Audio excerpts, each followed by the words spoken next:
நம்மளை பொறுத்தவரை எது பெரிய பாவம்?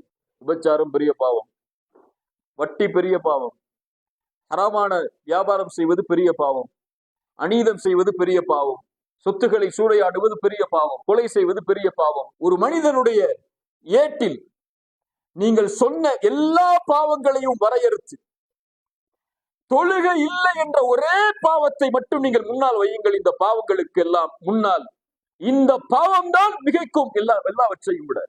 தெளிவாக சொல்கிறேன், நம் மனதிலே புரிய வைப்பதற்காக.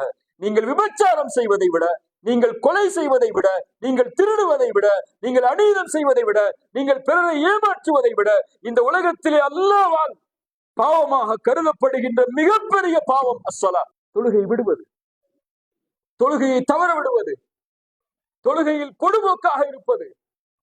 இவற்றை விடவெல்லாம் கொடிய பாவம் அது. ரசூலுல்லாஹ் ஸல்லல்லாஹு அலைஹி வஸல்லம் சொன்னார்கள்,